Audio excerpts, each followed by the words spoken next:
Oi gente, tudo bem? Eu vou gravar essa questão aqui. Me chamo Pedro Birk, sou estudante de medicina. Não sou estudante de medicina, na verdade. Presto vestibular para medicina e essa questão aqui é do primeiro ano do ensino médio, né, baseada na prova. É uma questão mais tranquila, assim. E se caso tu errou, talvez tu errou por falta de atenção, não necessariamente de conteúdo, porque é um conteúdo básico da química, não é muito difícil. Então vamos lá. Eu trouxe ele aqui e vou criar um pouquinho mais por causa que vai cair no sábado agora. E é só lembrar umas coisinhas assim, só pra não se deixar por aí. Então vamos lá. Uma dieta equilibrada e dispensável para mostrar. Tá, agora a partir daqui, ó. Tal como as vitaminas. O que são as vitaminas? Tem as vitaminas que são, né, interagem com o nosso corpo. Aminos, assim.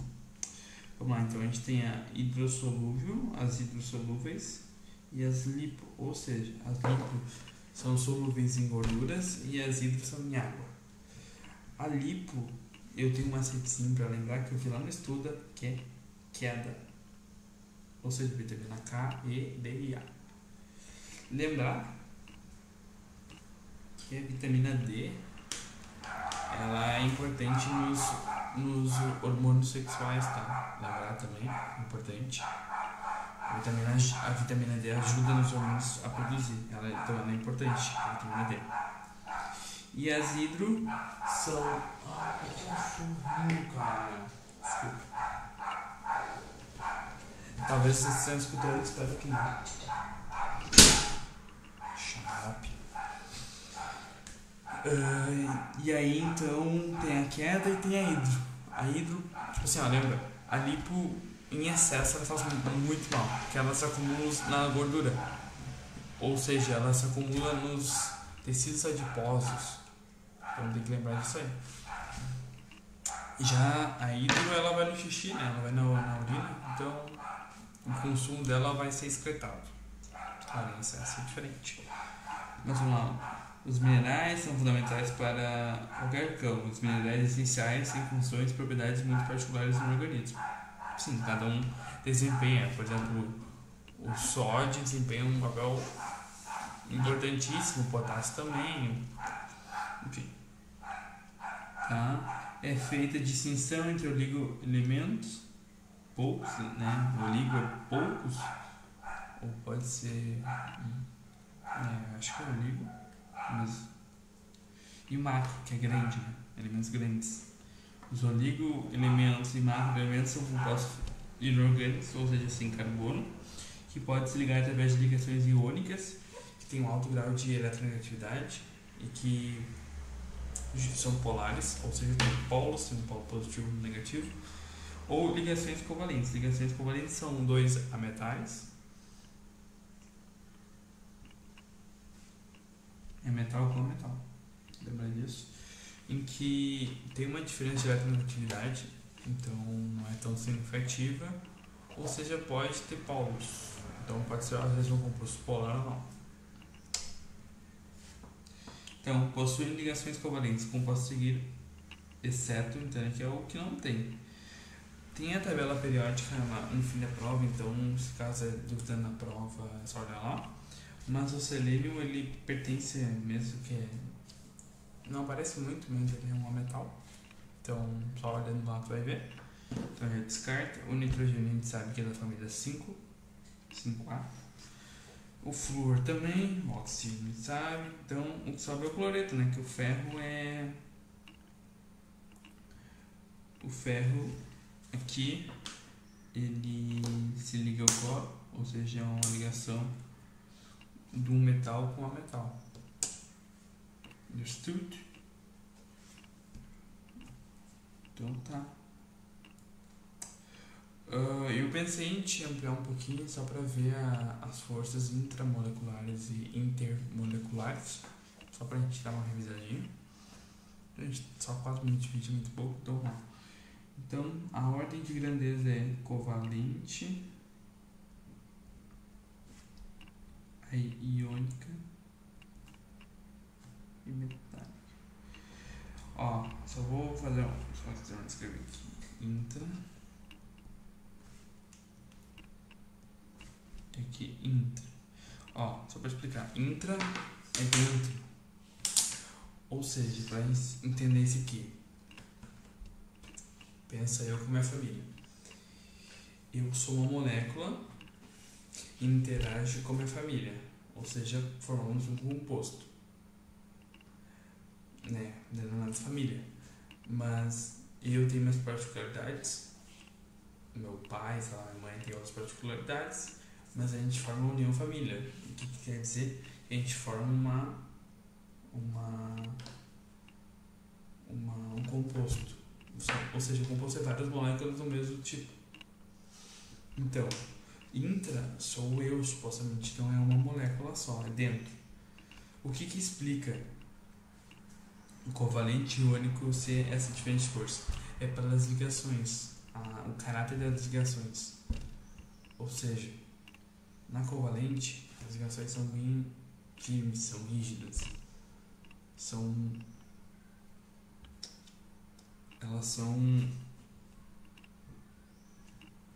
como é que eu posso dar um exemplo prático assim? Elas são meio que super bonder, assim, a ligação, elas são muito importantes para elas manter a rigidez. Aí chega numa iônica que tu tem um metal com metal, tu vai ver que tem uma diferença de elementos. Porque as camadas eletrônicas são diferentes, a eletronegatividade e a eletropositividade são diferentes. Então quer dizer que para um elemento a metal roubar um elétron e sair da ligação é mais fácil, porque não é essa conexão tão rígida, firme. E já na metálica, por exemplo, na liga metálica, não tem, porque não há um compartilhamento de elétrons, só há uma união, entendeu? E aí tem a inter, que a inter é o quê? É com as outras, tipo, por exemplo, eu e a minha garrafa. Eu sou eu e ela é ela. A gente pode se unir ou se separar, entendeu? Aí tem a íons, né? A ligação intermolecular entre íons. Aí tem a íon dipolo, já explico. Aí tem as ligações de hidrogênio. Depois tem os dipolo permanente ou dipolo-dipolo. E depois tem o dipolo induzido. Só para lembrar aqui, só para refrescar. Então, íons é, por exemplo, aqui ó, Na+, um Cl-. Aí vai chegar um Cl- e vai se atrair por esse aqui, ó. Mas ele vai estar ligado no Na. Mas ele vai se atrair, ou seja, eles vão ficar muito juntos. Para te conseguir romper vai ser muito difícil. Vai ter que dar uma alta energia para elas se separarem.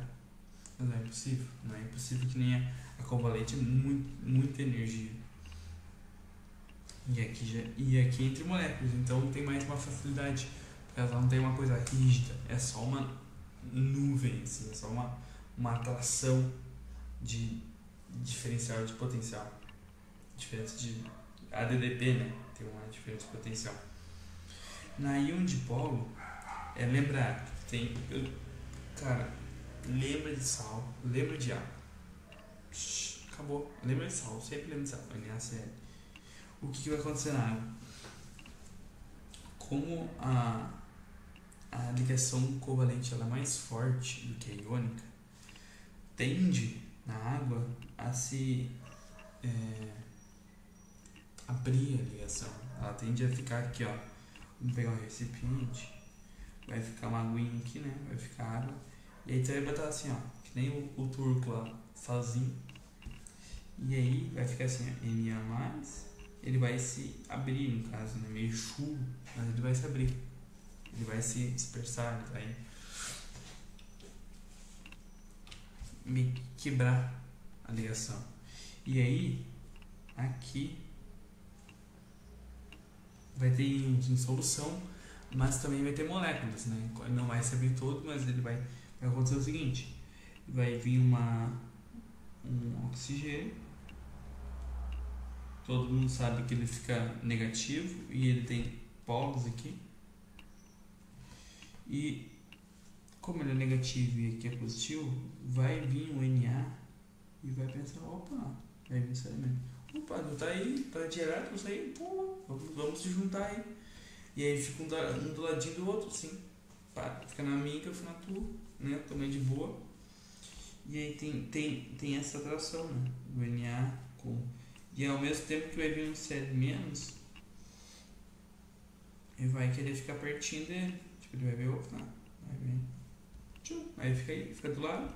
Ou seja, dipolo é um elemento que não tem íons, ele tem polos, é dipolo, tem dois polos, que é o caso da água, né? Que ele tem aqui é uma parte, aqui outra, tem uma diferença de potencial, uma eletronegatividade, tem uma diferença.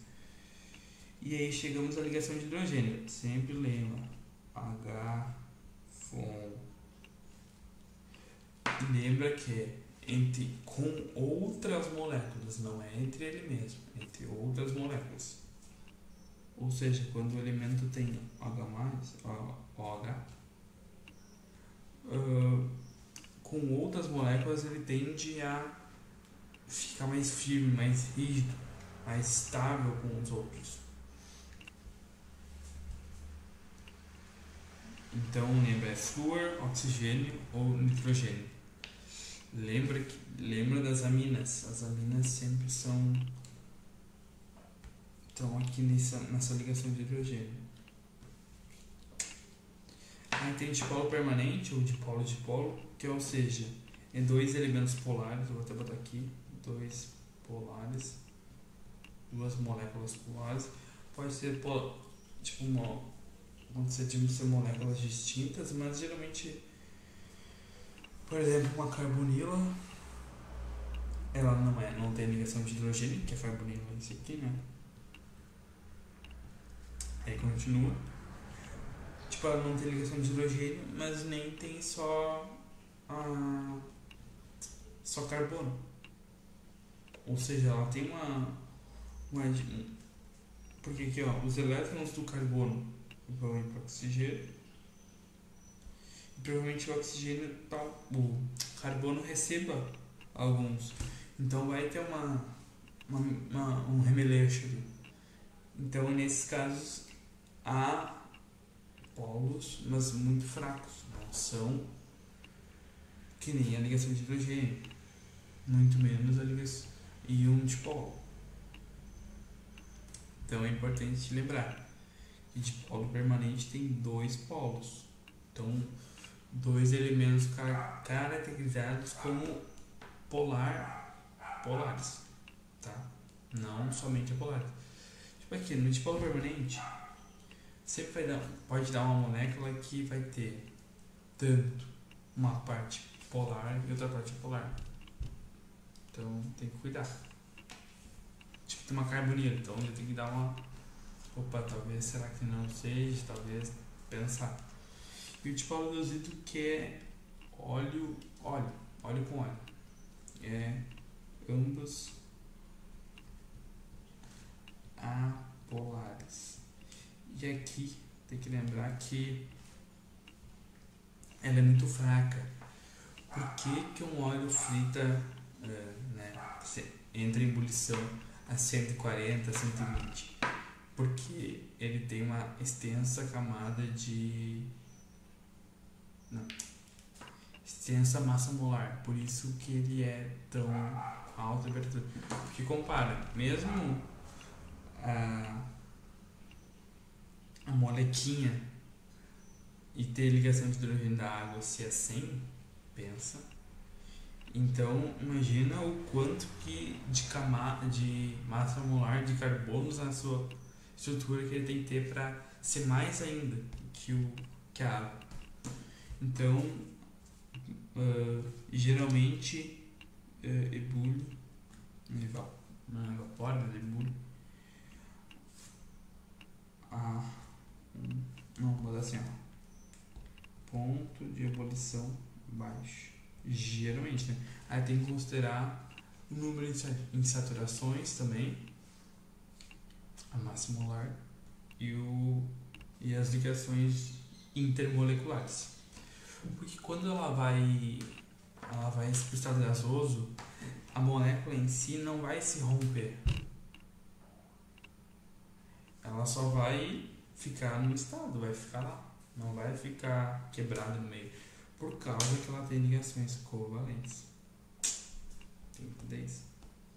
Acho que esse tá bom. Tinha espaço aqui. Mas, paciência, acho que tá bom esse videozinho aí. Tá bom? Abraço. Boa prova pra vocês.